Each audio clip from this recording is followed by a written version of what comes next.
அஸ்ஸலாமு அலைக்கும். வாரத்தில் 5-6 நாள் காலையில் எழுந்திரிச்சு பரபரப்பாக சமையல் பண்ணி பிள்ளைங்களை கிளப்பி விடும்போதெல்லாம் ஒரே எண்ணமாக இருக்குங்க, எப்படா சண்டே வரும்னு. ஆனால் இந்த சண்டே வந்துருச்சுன்னா ஏண்டா வந்துச்சுன்னு ஆகிடும்.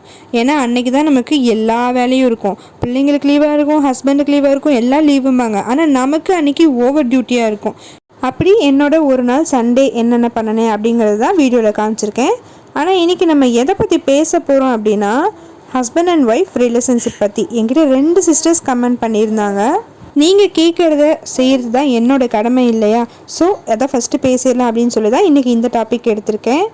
சரி, என்ன டெய்லியும் ஒரு டாபிக் எடுத்து பேசுகிற, உனக்கு அப்படி எல்லாமே தெரியுமா அப்படின்னு கேட்டால் அப்படி இல்லைங்க.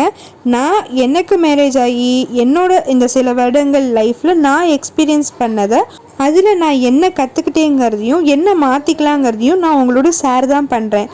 அதுலேயுமே உங்களுக்கு அதில் ஏதாவது மாற்று கருத்து இருந்தால் நீங்கள் என்கிட்ட ஷேர் பண்ணலாம். இப்படி தான் நாம் ஒருத்தவங்க பேசிக்க முடியும். இப்படி நாம் 4 பேர் பேசிக்கல பிரச்சனையில் இருக்க ஒருத்தவங்களுக்கு இது ஒரு நல்ல சொல்யூஷனாக கிடச்சிச்சு அப்படின்னா நமக்கு சந்தோஷம் தானேங்க. இப்போது நம்மளோட டாப்பிக்கு வரலாம். பொதுவாக ஒரு மேரேஜுங்கிறப்போ அது லவ் மேரேஜாக இருக்கட்டும், இல்லை அரேஞ்ச் மேரேஜாக இருக்கட்டும், எதுவாக இருந்தாலும் ஒரு பொண்ணுக்கு எப்படின்னா, ஒரு தோட்டத்தில் நல்லா செழிப்பாக வளர்ந்துட்டுருக்க செடியை அதோட வேரோடு பிடுங்கி கொண்டு போய் இன்னொரு இடத்துல நடுற மாதிரி தாங்க. இத்தனை நாள் நம்ம அம்மா அப்பா கூட ஒரு வீட்டில் வாழ்ந்துட்டு இருந்திருப்போம். திடீர்னு இன்னொரு வீட்டில் போய் ஹஸ்பண்ட் அப்படின்னு ஒருத்தவங்களோட வாழ போகிறோம்.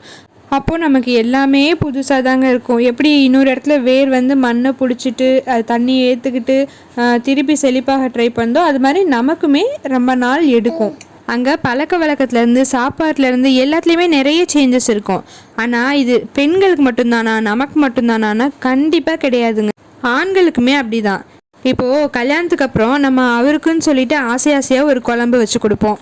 ஆனால் வந்து அவர் சாப்பிட்டுட்டு எங்கள் அம்மா வச்சது மாதிரி இல்லை அப்படின்னு சொல்கிறப்ப நமக்கு கோவம் வரதான் செய்யும்.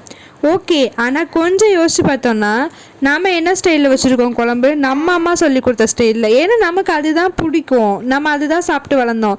இதே நம்ம மாமியார் செய்கிறது வந்து நமக்கு வித்தியாசமாக தான் இருக்கும். ஏன்னா இது நேச்சர், நமக்கு நம்ம வீட்டில் செஞ்ச மாதிரி தான் பிடிக்கும்.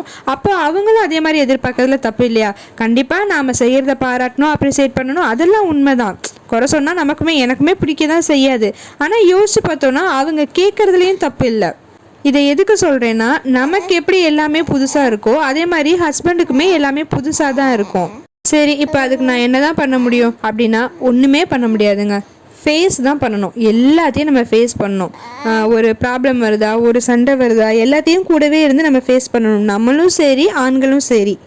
அதை விட்டுட்டு அவ்வளோதான், என் லைஃபே முடிஞ்சிச்சு, நான் எதிர்பார்த்த லைஃப் இது கிடையாது அப்படின்னு சொல்லிட்டு மனம் தளரக்கூடாது. எல்லாத்தையுமே வந்து பொறுமையாக அட்ஜஸ்ட் பண்ணி ஏற்றுட்டு போங்க. அதாவது உங்களுக்கு நடக்கிற அநியாயங்களுக்கெல்லாம் நீங்கள் அட்ஜஸ்ட் பண்ண வேண்டாம். இந்த மாதிரி சேஞ்சஸ்னால நம்ம ரிலேஷன்ஷிப் ஹஸ்பண்ட் ஒய்ஃப்குள்ளே வந்து சின்ன சின்ன பிரச்சனைகள், மனஸ்தாபங்கள் வர செய்யும். அதை கடந்து போங்க. இந்த மாதிரி சின்ன சின்ன பிரச்சனைகள் எல்லாம் ஃபேஸ் பண்ணுறப்ப தான் நமக்கு வந்து ஒரு புரிதலே வரும். அதாவது ஹஸ்பண்ட் ஒய்ஃப்குள்ளே ஒரு அண்டர்ஸ்டாண்டிங்கே வரும். நம்ம ஒன்றா கூடவே இருந்து இதை ஃபேஸ் பண்ணுறப்போ கிராஃப் மாதிரி ஏறி இறங்கும். காலையில் சண்டை, சாயங்காலம் சமாதானம், ஒரு நாள் சண்டை, ஒரு நாள் கோபம், ஒரு நாள் வந்து சந்தோஷம், ஒரு நாள் எக்ஸைட்மெண்ட், அப்படி வந்து ஒவ்வொரு நாளும் ஒவ்வொரு மாதிரி தான் போயிட்டுருக்கோம். அப்படியே சண்டை சமாதானம்னு சொல்லி வாழ்க்கை போயிட்டே இருக்கும். கூடவே 1 இல்லை 2 குழந்தைங்களும் பிறந்திருக்குங்க. அப்படியே லைஃப் ரொட்டீனாக போயிட்டுருக்க மாதிரி இருக்கும். திடீர்னு ஒரு நாள் ஒரு விஷயம் நீங்கள் சொல்லியிருப்பீங்க, அதை உங்கள் ஹஸ்பண்டும் ஆமாம் அப்படின்னு ஏற்றுட்டு இருந்திருப்பாங்க. அதே மாதிரி இதுக்கு முன்னாடிலாம் அவங்க செஞ்சுட்டு இருந்த ஒரு விஷயம் ரொம்ப கடுப்பாயிட்டு இருந்திருப்போம். ஆனால் இப்போது இதில் என்ன இருக்குது, இது ஒன்றும் தப்பு இல்லை, சரிதான் அப்படின்னு நீங்களே யோசிச்சிருப்பீங்க. என்னடா லைஃப்பில் இப்படி ஒரு சேஞ்ச் வந்துருச்சு அப்படின்னு சொல்லிட்டு யோசிச்சு பார்த்தீங்கன்னா உங்களுக்கு மேரேஜ் ஆகி குறைஞ்சது 5 வருஷமாவது ஆயிருக்குங்க. ஆமாங்க, பொதுவாக ஒரு ஆணுக்கும் பெண்ணுக்கும் கல்யாணம் ஆகி ஒரு நல்ல ரிலேஷன்ஷிப் வர்றதுக்கு, நல்ல அண்டர்ஸ்டாண்டிங் வர்றதுக்கு குறைஞ்சது 5 வருஷம், அதிகபட்சம் 10 வருஷம் கூட ஆகுங்க. நீங்கள் வந்து ஒரு சிலரை பார்த்து வெளியில் பார்த்து அவங்க நல்லா இருக்காங்க, அவங்க சந்தோஷமாக இருக்காங்க, நம்மள மாதிரி இல்லை, அவங்க எவ்வளோ அண்டர்ஸ்டாண்டிங் கப்புள்ஸாக இருக்காங்க அப்படின்லாம் நினைக்கலாம். ஏன் லவ் மேரேஜ் பண்ணவங்க கூட லவ் பண்ணுறப்ப ரிலேஷன்ஷிப் ஒரு மாதிரி இருந்திருக்கும். அதுவே மேரேஜ்னு ஆகி ஹஸ்பண்ட் ஒய்ஃப் ஆனதுக்கப்புறம் ரிலேஷன்ஷிப் வேறு மாதிரி மாறி இருக்குங்க. ஸோ இது எல்லாத்துக்குமே டைம் எடுக்கும், பொறுமையாக தான் இருக்கணும், எல்லாத்தையும் ஃபேஸ் பண்ணணும். ஐயோ இவ்வளோ வருஷம் ஆகுமா, இதை முன்னாடியே மாற்றுறதுக்கு வேறு வழி இல்லையா அப்படின்னு கேட்டால் கண்டிப்பாக இல்லைங்க. அந்த மாதிரி ஸ்டார்டிங்லேருந்தே புரிதலோடு இருக்கிறவங்க எங்கேயோ ஒரு பக்கம் ஒருத்தவங்க இருக்கலாங்க விதிவிலக்கா. ஆனால் மோஸ்ட்லி எல்லாருமே இதை கடந்து தான் வரணும். இப்போது நம்ம சின்ன பிள்ளைங்களா இருக்கப்போ எல்கேஜி யூகேஜிலாம் ஸ்கூலுக்கு போகிறதுக்கே நமக்கு பிடிக்காது. ஃபஸ்ட் ஸ்டாண்டர்ட் செகண்ட் ஸ்டாண்டர்ட் போயுமே கூட ஸ்கூல்னால் வெறுப்பாக இருக்கும். ஆனால் அதை கடந்து வந்தால் தானே அடுத்து நம்ம காலேஜ் போக முடியும், அடுத்து நம்ம ஒரு வேலைக்கு போக முடியும். கடந்து வர்றது தானேங்க வாழ்க்கை. அந்த கட்டத்தில் நமக்கு அது கஷ்டமாக தான் இருக்கும், ஃபேஸ் பண்ணுறதுக்கு ரொம்ப கஷ்டமாக தான் இருக்கும். அதே மாதிரி தான் இந்த ரிலேஷன்ஷிப்பும் எக்ஸ்பீரியன்ஸ் தானேங்க எல்லாமே.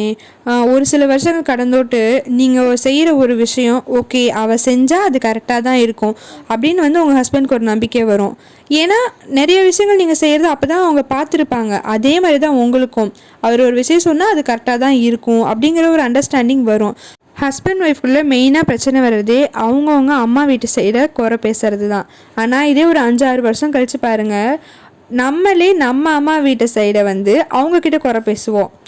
அந்த அளவுக்கு நமக்குள்ளே ஈஸியாயிரும். அவங்க ஒரு சொல்யூஷன் கொடுப்பாங்க, சரி விடு இதில் என்ன இருக்குது, உங்கள் அண்ணன் அப்படி செஞ்சுட்டா விடு அதனால் என்ன அப்படிம்பாங்க. அதே மாதிரி அவங்க வீட்டு சைடை பற்றி அவங்களும் ஈஸியாக பேசுவாங்க. இல்லை நீங்களே ஒரு விஷயம் நடந்திருக்கு, அவங்க அக்காவோ இல்லை தங்கச்சியோ, ஒரு எக்ஸாம்பிளுக்கு சொல்கிறேன், ஒரு விஷயம் தப்பு பண்ணியிருக்காங்க அப்படின்னா நீங்கள் அதை சொன்னீங்கன்னா அதை ஏற்றுக்க ரெடியாக இருப்பாங்க, அதை சரி செய்யவும் முயற்சி பண்ணுவாங்க. இல்லை அவங்க அப்படி தான் பண்ணுவாங்க, நீ இப்படி தான் நடக்கணும் அப்படிங்கிற விஷயம் வராது. ஏன்னா ஒரு 5-6 வருஷத்துக்கு அப்புறம் தான் நம்ம ஒய்ஃப் நம்ம ஹஸ்பண்ட் நம்ம ஃபேமிலி அப்படிங்கிற ஒரு சுயநலமே வரும். அதுக்கு முன்னாடி வரையும் நம்ம பெண்கள் என்ன பண்ணுவோம், எங்கள் அம்மா வீடு, எங்கள் அம்மா எனக்கு அதை செய்கிறாங்க, எங்கள் அக்கா எனக்கு அதை செய்கிறாங்க அப்படின்னு நம்ம நினச்சிட்ருப்போம். அவங்க என்ன செய்வாங்க, எங்கள் அம்மா தான் எனக்கு முக்கியம், எங்கள் அண்ணா தான் எனக்கு முக்கியம் அப்படின்னு அவங்க நினச்சிட்ருப்பாங்க. ஒரு 5-6 வருஷம் கழிச்சதுக்கப்புறம் தான் நம்ம 2 பேர் தான் முக்கியம், நம்ம பிள்ளைங்க தான் நமக்கு முக்கியம், அவங்களும் முக்கியம்தான், ஆனாலும் நம்ம ஃபேமிலி அப்படின்னு சொல்லி ஒரு சுயநலம் வரும். என்னங்க சுயநலமாக இருக்கிறதா அப்படின்னா, ஆமாங்க நம்ம வீடு, நம்ம ஹஸ்பண்ட், நம்ம ஒய்ஃப், நம்ம பிள்ளைங்க அப்படின்னு சொல்லிட்டு அடுத்தவங்கள பாதிக்காத வகையில் நம்ம சுயநலமாக இருந்துக்கிறதுல எந்த வகையிலும் தப்பே கிடையாதுங்க. என்னம்மா நீ அண்டர்ஸ்டாண்டிங் வரதுக்கே 5 வருஷம் 6 வருஷம் ஆகும்னு சொல்லி பயமுறுத்துறியே அப்படின்லாம் நினைக்காதீங்க. அந்த அளவுக்குலாம் சீன் கிடையாது. ஜஸ்ட் நான் உங்களுக்கு புரியறதுக்காண்டி சொல்கிறேன். இதை கடந்து வந்தவங்களுக்கு நான் சொல்கிறது கண்டிப்பாக புரிஞ்சிருக்கும். இதை ஃபேஸ் பண்ண போகிறவங்க, அதாவது நியூலி மேரிடாக இருந்தால் நீங்கள் பயப்படலாம் தேவையில்லை, தைரியமாக ஃபேஸ் பண்ணுங்கள். டெய்லியும் டே டு டே லைஃப் அது பாட்டுக்கு போயிட்டே இருக்கும். ஒரு நாள் சண்டே, ஒரு நாள் சந்தோஷம், ஒரு நாள் சமாதானம்னு வாழ்க்கை அழகாக போயிட்டே இருக்கும். எதுவும் பயப்படாதீங்க. நான் இந்த வீடியோவில் சொல்லியிருக்கிறது சரிதான் இல்லை தப்பு அப்படின்னு சொல்லி உங்களுக்கு எந்த கருத்து இருந்தாலும் மறக்காமல் கமெண்ட் பண்ணுங்கள். உங்கள் வாழ்க்கையில் ஹஸ்பண்ட் அண்ட் ஒய்ஃப் ரிலேஷன்ஷிப் எப்படி போச்சு, ஸ்டார்டிங்லேயே நல்ல அண்டர்ஸ்டாண்டிங் வந்துருச்சா இல்லை நான் சொல்கிற மாதிரி தான் நடந்துச்சா, அது நீங்கள் எப்படி ஹேண்டில் பண்ணீங்க அப்படின்னு சொல்லி கமெண்ட்ஸில் ஷேர் பண்ணிக்கோங்க. ஏன்னா நம்மளை மாதிரி பார்த்துட்டு இருக்க நிறைய பெண்களுக்கு யூஸ்ஃபுல்லாக இருக்கும். ஓகேங்க, இன்றைக்கி நான் சண்டே லஞ்ச் ரொம்ப சிம்பிளாக பண்ணிவிட்டு கீழே வளையல் வந்துருந்துச்சு, அதையும் போய் வாங்கிட்டு அப்புறமா என் பொண்ணுக்கு டிஷர்ட் ஆர்டர் போட்டிருந்தேன். இது டெலிவரி ஆயிருந்துச்சு, அதான் ஓப்பன் பண்ணி பார்த்துட்டு இருந்தேன். அதுக்கப்புறமா லஞ்சு நல்லா திருப்தியாக சாப்பிட்டுட்டு போய் ஒரு குட்டி தூக்கத்தை போடணுங்க. ஏன்னா திருப்பி ஈவினிங் டிஃபன் அப்புறம் நைட்டு டிஃபன் அதெல்லாம் செய்யணும்ல, அதுக்கு கொஞ்சம் எனர்ஜி பூஸ்டப் பண்ணிக்கலாம். சரிங்க, முக்கியமாக ஒரு விஷயம், இதே மாதிரி என்னடி எங்கள் ரிலேஷன்ஷிப் இப்படி போயிட்டுருக்கு அப்படின்னு புலம்பிகிட்ருக்க உங்கள் சிஸ்டர் இல்லை ஃப்ரெண்டுக்கு இந்த வீடியோவை அனுப்பிச்சு மறக்காமல் பாரு அப்படின்னு சொல்லுங்கள். இன்னொரு பயனுள்ள வீடியோவுடன் காரிகை மேதினியில் சந்திக்கலாம்.